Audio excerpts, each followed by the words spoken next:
Hello दोस्तों, एक बार फिर से स्वागत है आपका हमारे यूट्यूब चैनल फार्मेसी गाइडर पर, जहां आपको मिलती है मेडिकल से रिलेटेड सभी प्रकार की जानकारी। आज के टॉपिक में हम आपको 4 बीमारियों के बारे में बताएंगे, जिनमें नंबर 1 पर है अचानक पेशाब आना बंद हो जाना, जो कि कई कारणों द्वारा होता है, जो हम आगे डिटेल में स्टडी करेंगे। नंबर 2 पर है फूड पॉइजनिंग। नंबर 3 शराब पीते या छोड़ने की स्थिति में शरीर में कंपन। नंबर 4 लगातार हिचकी आना। तो चलिए अब इनको एक एक बार डिटेल में स्टडी कर लेते हैं। नंबर 1 कंडीशन है अचानक पेशाब आना बंद हो जाना। पेशाब आना बंद कई कारणों की वजह से होता है, जैसे कि कम मात्रा में पानी पीना, किडनी से संबंधित कोई बीमारी हो, इन्फेक्शन की वजह से, उल्टी दस्त लगने से, डिहाइड्रेशन की वजह से पेशाब नहीं आता कई बार और हार्ट लोडिंग लेने लगता है, या फिर पेशाब का रास्ता बंद हो गया हो, जो कि प्रोस्टेट ग्लैंड के बढ़ने की वजह से बंद होता है। और कुछ मेडिसिन भी होती है जो कि किडनी के लिए हानिकारक होती है, कई बार उनकी वजह से भी ये दिक्कत आ जाती है। या फिर पेशाब के रास्ते में पथरी फंस गई हो, जिसकी वजह से ये दिक्कत होती है। इसमें ट्रीटमेंट में सबसे पहले पेशेंट का ब्लड प्रेशर चेक किया जाता है, और अगर पेशेंट का ब्लड प्रेशर बढ़ा हुआ है और पेशेंट दस्तों का भी है और जिसका डिहाइड्रेशन दूर हो गया हो, फिर भी उसका टॉयलेट ना आ रहा हो, तो उसको एनएस यानी कि नॉर्मल सलाइन लगाया जाता है डॉक्टर की सलाह के अनुसार, जिससे कुछ टाइम बाद उसका टॉयलेट आ जाता है और हार्ट लोडिंग लेना बंद कर देता है। या फिर उसको लेसिक्स इंजेक्शन डॉक्टर की सलाह के अनुसार लगाया जाता है, और ये केवल हाइपरटेंशन कंडीशन में ही लगाया जाता है। और अगर पेशेंट का ब्लड प्रेशर लो है तो उसे आरएल इन्फ्यूज़न लगाया जाता है डॉक्टर की सलाह के अनुसार। ये सभी आपको ट्रीटमेंट करना चाहिए, जिससे उसका ब्लड प्रेशर थोड़ी देर बाद लगभग नॉर्मल हो जाता है और उसका टॉयलेट भी आ जाता है। और अगर टॉयलेट का रास्ता बंद है और आपको कैथेटर लगाने की अनुमति है, मतलब आप एक तरीके से रजिस्टर्ड क्लिनिकल चलाने वाले हो, तो उस कंडीशन में इमरजेंसी फर्स्ट एड में कैथेटर लगाया जाता है। कैथेटर जो होता है वो 2 ही कंडीशन में लगाने की अनुमति होती है, जब प्रोस्टेट बढ़े हुए हों जिनकी वजह से पेशाब नहीं आ रहा हो, या फिर पेशाब के रास्ते में कोई पथरी फंस गई हो। ये सब ट्रीटमेंट मैं आपको बता दूं डॉक्टर की सलाह के अनुसार ही करना चाहिए। नंबर 2 पर जो कंडीशन है वो है फूड पॉइजनिंग। फूड पॉइजनिंग जब होता है जब भोजन के साथ कुछ विषैले पदार्थ शरीर में प्रवेश करते हैं। इसमें से वायरस या बैक्टीरिया भी हो सकते हैं। इसके कुछ लक्षण होते हैं, जैसे कि उल्टी आना, जी मिचलाना, सिर दर्द, चक्कर आना, पेट में मरोड़ और दस्त लगने की समस्या हो सकती है।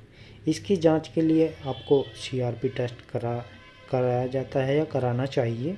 सामान्य फूड पॉइजनिंग में व्यक्ति आमतौर पर 3 दिन में ठीक हो जाता है। इससे बचने के लिए आपको कुछ परहेज करने चाहिए, जैसे कि कच्ची सब्जियां या कम पका हुआ मांस ना खाए, कच्चा दूध न पिए आदि।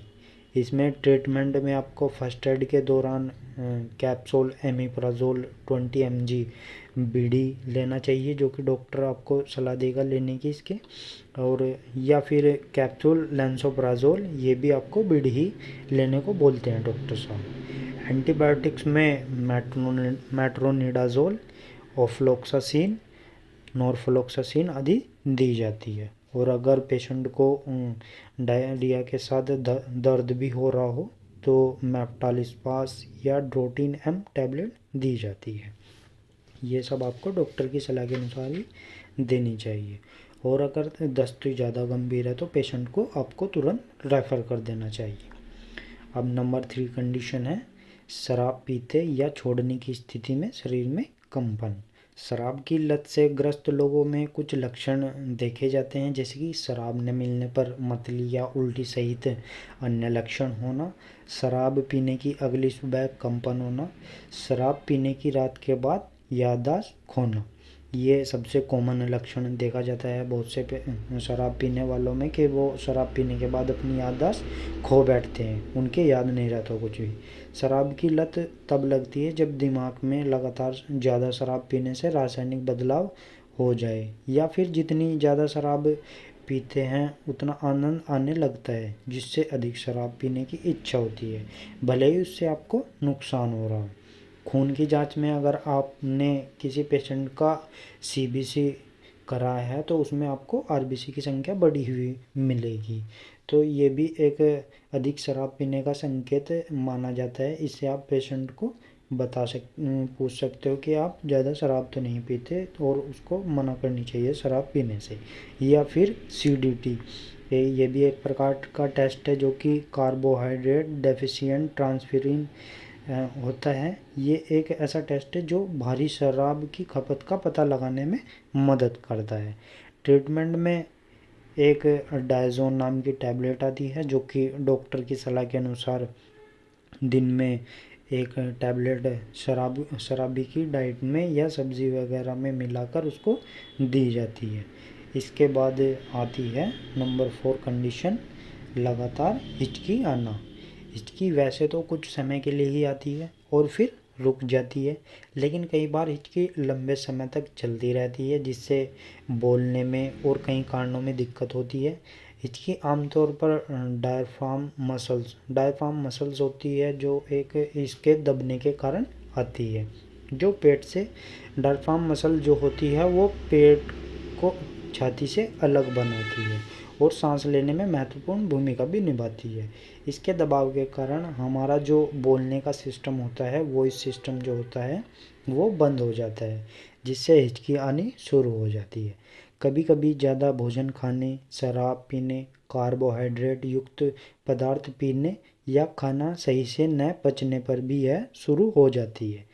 ज़्यादातर लंबे समय तक हिचकी तभी चलती है जब रोगी चिंता, तनाव, एंजाइटी, अधिक स्टेरॉयड वाली दवाइयों का प्रयोग करता है, या पेशेंट को दिमाग से रिलेटेड किसी भी प्रकार की कोई दिक्कत हो। इसमें ट्रीटमेंट में टैबलेट लियोफेन 10 mg बीडी दी जाती है डॉक्टर की सलाह के अनुसार, अगर हिचकी लंबे समय तक चल रही हो, जो कि मसल्स को रिलैक्स करने के लिए दी जाती है। उसके साथ में आपको टैबलेट क्लोरप्रोमाजिन 50 mg टैबलेट भी दिन में 3 बार दी जाती है। अगर किसी कंडीशन में आपके पास ये नहीं है तो फिर टैबलेट स्टेमिटिल MD जो कि TDS दी जाती है पेशेंट को। इसके साथ कोई रेबिप्राजोल या पेंटाप्राजोल वाला DSR भी आपको लगा कर देना चाहिए। ये सब आपको ट्रीटमेंट डॉक्टर की सलाह के अनुसार ही करना चाहिए। तो इसी के साथ लेते हैं आप लोगों से अलविदा, मिलेंगे एक और नई वीडियो के साथ, तब तक के लिए धन्यवाद।